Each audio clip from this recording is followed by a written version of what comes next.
I'm 11 and I like this movie. It's good. I'm way older than 11. I want that bunny in my room. No. Hi everyone, it's your boy Zach, and this might be the earliest outside video I've done. It's almost 7. I expected it to be. Oh, it's because of the clouds. But anyway, for the anti-woke, or I saw someone refer to them as anti-culture YouTubers, they're having a rough time. I would definitely say they are in disarray. With Predator Badlands being critical and with the fans, success with Disney having basically winning the Super Bowl 2 weeks in a row with Wicked for Good and Zootopia 2. They are unsure of themselves and their place in this world, and they're attempting to redefine it. Drinker, it's funny. The exact type of movie that Drinker pretends he wants, which is like a white guy shooting everyone, man, he will review like driver safety videos before he reviews that shit. So of course he reviewed. You guys just like magic wands. Quit pretending. He didn't. For the first Wicked, he's like, you probably are surprised I'd see a movie like this. It's literally the least surprising thing. It's like when your gay uncle comes out and it's like, oh, we didn't know you were in the closet. You thought you were fooling us? So yeah, you guys just like stuff with freaking magic wands and fairy princesses, and you keep trying to hide it.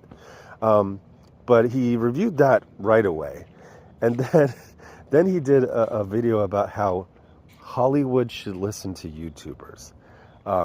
Apparently trying to set themselves up as the, what was it called? Sweet Baby Inc. of the far right. You know, it's not good when they do it, but it'll be great when we do it. And his idea was that YouTubers and their audience, it's a focus group that you can just use at any time. So why don't you use them? Except for they did this. They did this with the Alien movie last year.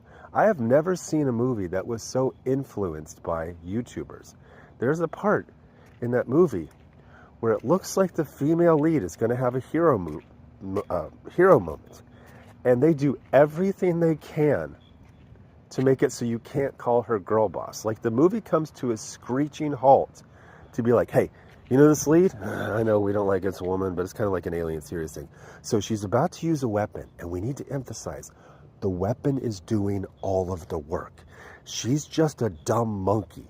And even they have like a man explain it to her. And it's a callback to a scene from Aliens. But you could tell they have like, ooh, you know, it's kind of like a guy and he's kind of like hugging up on her. Should there be like a little bit of romance, a little bit of spark? No, they don't like that. They are not attracted to women, so they do not want to see any type of romance, even a straight one. And so like you could almost see the notes and the meetings on screen. And what did the YouTubers think about it? They fucking hated it because they hate movies. In fact, the only real positive thing that Drinker could say about a movie specifically made for him and his audience is it's only 90 minutes long, so it's not going to take up that much of your day. Like, the list of things they hate is very long, but one of them includes women and the other one includes movies. So why would you ever listen to these guys? I even saw, the idea that you're going to talk to people who have done a speed run on losing their own integrity. With people like Critical Drinker and Nerdrotic, I watched them slowly lose their integrity over like 5 years. I just watched a video with Jester Bell. She did a speed run of losing. She lost her integrity in like 14 months. I swear, like summer of last year, she was still a normal / very autistic woman who was just talking about her interests. And then they had this interview with Leslie Headland. And man, there has not been a single right-wing YouTuber who handled this interview with any honesty. So it's a fairly long interview. And I would say it's nuanced. The only thing that doesn't happen that you want to happen, but will never happen, is for Leslie to say like, hey, I got a chance and I didn't do a very good job. But very few, statistically 0% of artists can fairly review their work. Weirdly enough, the only artist I've ever seen give an accurate rendition, an accurate assessment of his own work is Tim Burton with Batman 1989. Somebody was bringing it up, and they were basically like fawning over it. And he goes, yeah, I rewatch it now and then. You know, there's some great designs in there and a couple of cool moments, but ultimately I find it kind of boring. That is the most accurate review of Batman 1989 that has ever existed. Great designs, some cool moments, but ultimately kind of boring. So the idea that Leslie Headland, you know, a year later is going to be like, I really fucked that one up.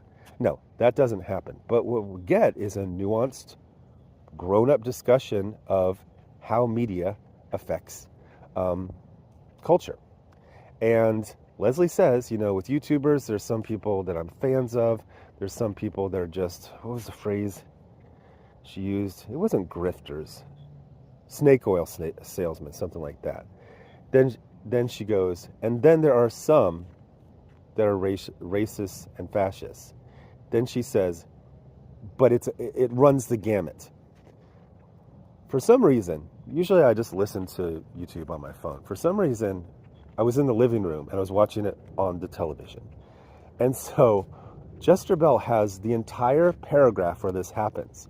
Then she starts reading it, and then she skips over the part where Leslie says it runs a gamut to falsely make the narrative that, and this is what you see in all, Leslie Headland says racist YouTubers ruined her show. That's not what she said.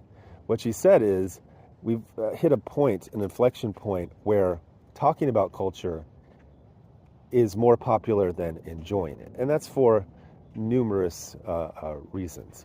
But the idea that you're going to take corrupt people who lie about, not only lie about like quotes when they're on the screen, but literally lie about watching things, reading things, playing things.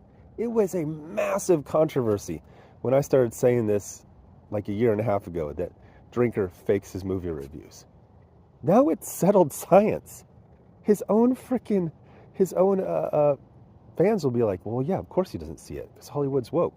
They had that Sydney Sweeney that all these guys are pretending to be attracted to. And I just want to say this for the millionth time. There is not a friend group, a male friend group, a male straight friend group in the history of Earth where they all are attracted to just one woman, each one of them, and it's the same woman. It's giving gay uncle, which is a theme here. So then she comes out, and she's had like 2 or 3 flops this year. She's starring in this movie where she plays a boxer, and it floppity flops. Like, it super flops. And then somebody asked about it, and Nerdrotic was obviously very salty because he knew like this was going to be used against him. He goes, well, the thing is, it's Hollywood, and we hate Hollywood. Shut the fuck up.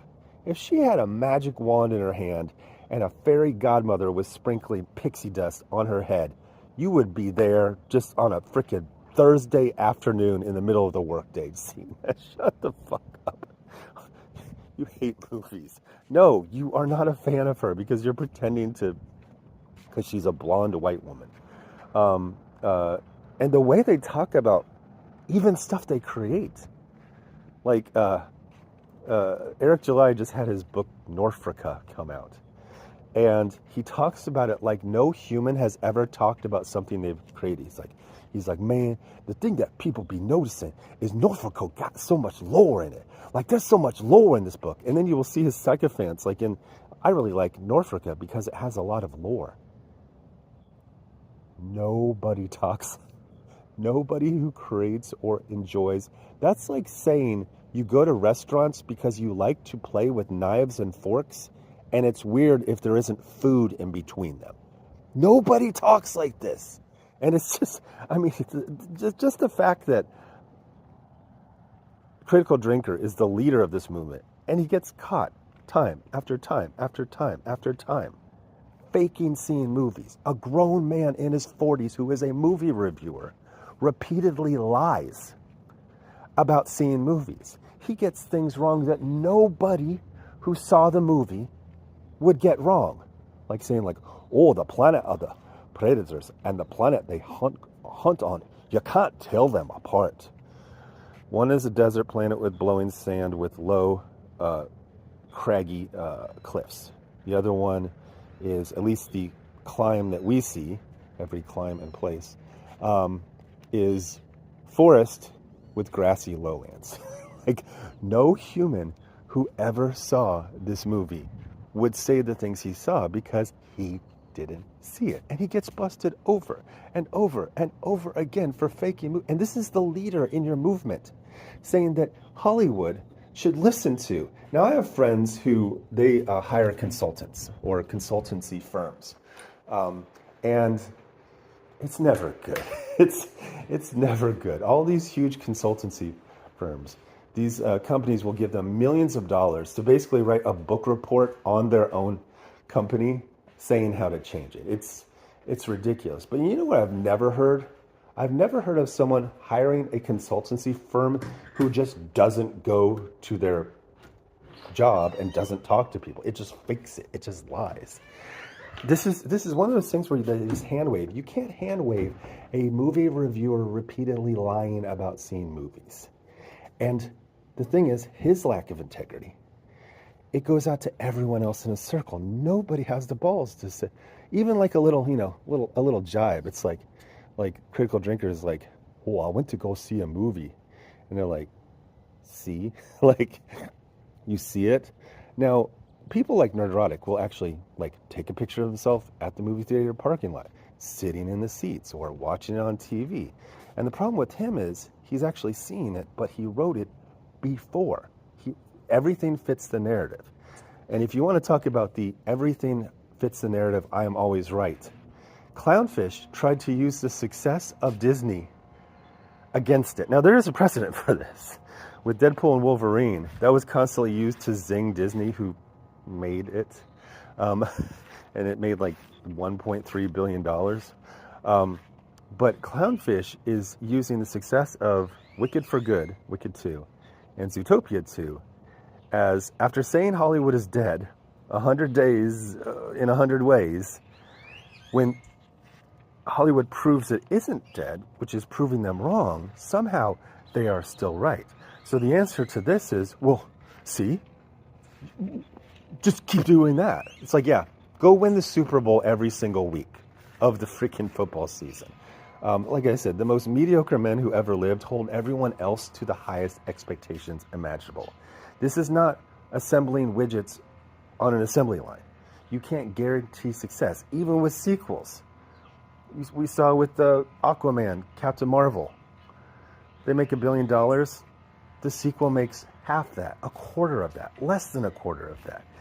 The thing is, with things like Zootopia and Wicked, these are movies, but they also double as, not to split the allegory, as birthday parties. It is essentially a birthday party at a movie theater. Here, although I haven't seen it all over the country, but here, like every large theater will have a birthday party room.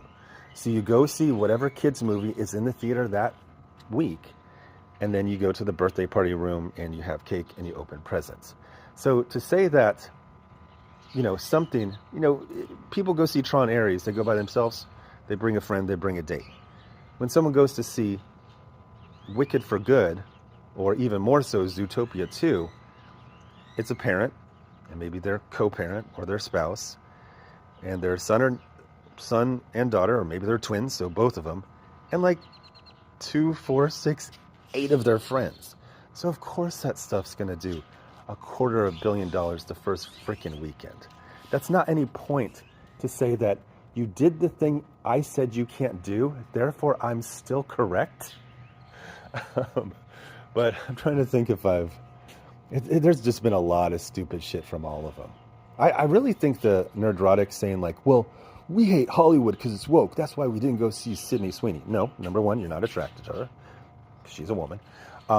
Number two, if she had a freaking magic wand in her hand, you would have been there first day, first freaking show. So, number one, they generally hate movies, except for if they have fairy godmothers, magic wands, fairy dust, magical transformation. They love that shit.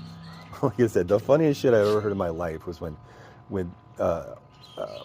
it's hilarious to watch people from the UK hear Drinker's fake Scottish accent that he exaggerates when he's playing the Drinker character. And it's like, I guess it's the equivalent of someone like, I'm from Texas. You sound like an idiot to the locals.